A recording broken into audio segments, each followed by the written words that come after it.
Hai guys, ketemu lagi sama kita berdua. Saya Tera Duen Saya Ika Haryono.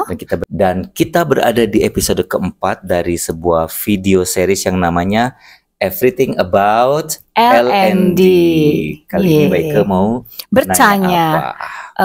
Tera, kan kita itu disebutnya LND profesional. Kita disebut LND profesional, Learning and Development Professional. Terus apa bedanya sama aku sering dengar talent management? Apa tuh bedanya? Talent management ya. Oke. Pusing Puspa. Baik, kita akan ngomongin soal itu ya. Jangan kemana-mana ya, langsung. Ini langsung atau mau? Oh, balik lagi nih. Oke.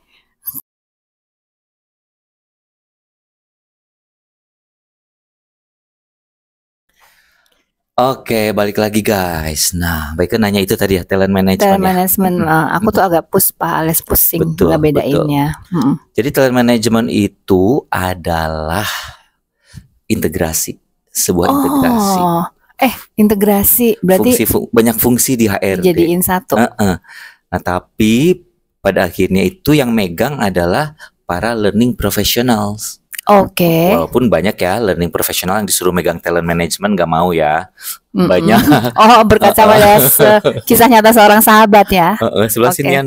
Oke. Nah sekarang aku ceritain dulu deh, emergence-nya tuh seperti apa istilah itu ya, mau nggak? Mau dong, kan aku nanya. Baiklah. Jadi ada 3 momen atau 3 aspek ya. 3 momen atau 3 aspek yang menyebabkan talent management ini sekarang menjadi sedemikian luas diterapkan di banyak perusahaan di seluruh dunia. Momen pertama dulu ya, McKinsey tahun 97 dia ngeluarin artikel yang judulnya The War of Talent. Perang Talent. Nah, tema dari artikel itu tuh adalah bahwa katanya organisasi itu harus berkompetisi untuk dapetin talent yang baik, yang jadi bagus. Bersaing ya. Gara-gara artikel itu tuh tahun 97. The War of Talent. Walaupun setelah artikel itu keluar, ekonomi merosot, awal 2000-an kan terjadi resesi. Tapi tetap itu menjadi salah satu tonggak pertama kelahiran istilah talent management yang sampai sekarang dipakai. Itu momen pertama. Salah satu. Itu momen pertama. Kita istirahat dulu ya karena ada yang datang ya. Setelah itu ada yang kedua nggak? Apa? Momen kedua yang menjadi tonggak sejarah kemunculan talent management adalah tahun 2011. Sebenarnya bukan tahunnya sih, bukunya sih. Ya, diterbitkannya. Jadi setelah 97 mulai menggaung, 2011 gara-gara buku ini semakin memperkuat. Ada buku The Executive Guide to Integrated Talent Management. Karangannya itu Kevin Oak sama Pat Gallagher. Jadi dengan buku itu. Betul, di buku itu tuh disebutin bahwa yang namanya learning professional itu katanya harus berperan dan punya peran dalam menangani talent management secara luas di perusahaan dan harus berkolaborasi sama banyak departemen, ngasih support, ngasih fasilitasi untuk membantu integrasi fungsi-fungsi di HRD yang nantinya jadi talent management. Jadi banyak fungsi-fungsi itu dikumpulin jadi satu. Betul. Di talent management. Itu momen kedua ya, momen kedua tadi momen pertama. Of truth ya. Iya, McKinsey, momen kedua Kevin Oak sama Pat Gallagher 2011. Habis itu ada lagi. Langsung aja momen ketiganya. Atau nanti aja ya? Nanti aja deh. Ya udah, nanti aja. Dan kemana-mana guys.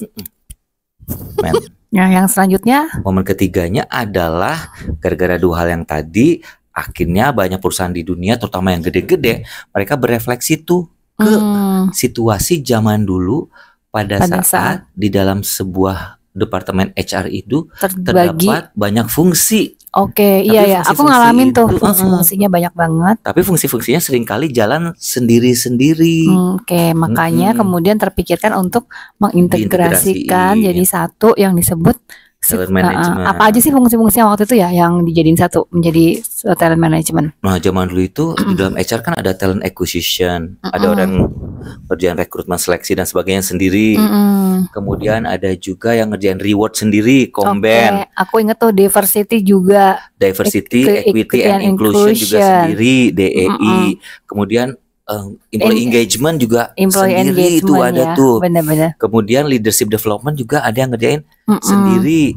Ada juga orang kayak kita tuh learning and training, sendiri. Terus performance management. Nah, gimana sendiri, sendiri. Dan terakhir juga ada juga ngerjain sendiri tuh succession planning. Waduh, banyak ya ternyata ya. Akhirnya perusahaan-perusahaan mikir, udah ada ide dari 2 momen tadi tuh. Kenapa sih kok enggak dijadiin satu aja? Dijadiin satu. Ini kata mereka gini, ini tuh kesempatan loh untuk para learning profesional untuk menangani atau mengambil peran menangani itu semua, memfasilitasi integrasi ke semua hal yang tadi kita sebut.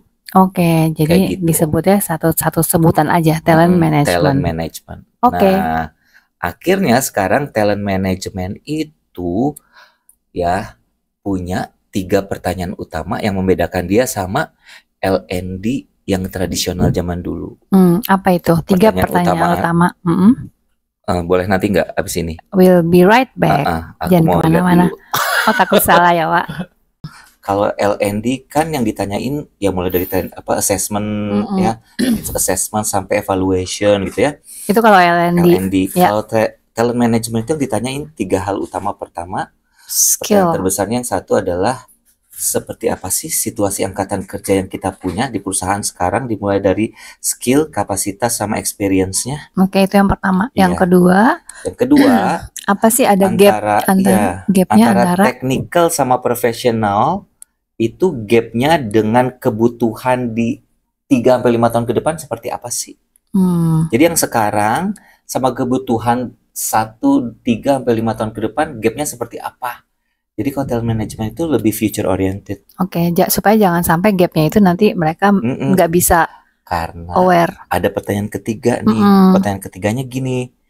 Ini semua role, semua peran di perusahaan kita di masa depan itu mana yang bisa dimaximize, mana yang akan di-replace oleh otomasi atau automation atau AI atau robot. Nah, karena menjawab pertanyaan ketiga ini nanti jawabannya itu akan mempengaruhi analisis kita terhadap pertanyaan pertama dan kedua tadi. Oke, berarti kita lihat yang dari pertanyaan ketiga dulu ya, jawabannya seperti apa. Betul. Berarti akan impact ke 1 dan kedua. Itu adalah karakter utama dari talent management. Tadi kita udah bahas kemunculannya dari mana, 3 momen dan 3 pertanyaan utama yang membedakan TD dan L&D. Oke. Gitu. Untuk sementara itu dulu guys. Ya. Nanti kita ketemu lagi di episode berikutnya. Yang kelima. Oke, saya Ika Haryono. Saya Tera Duen. Sampai ketemu di Everything About L&D. Bye now. Jangan lupa like, comment, and subscribe. Dan share. Bye-bye.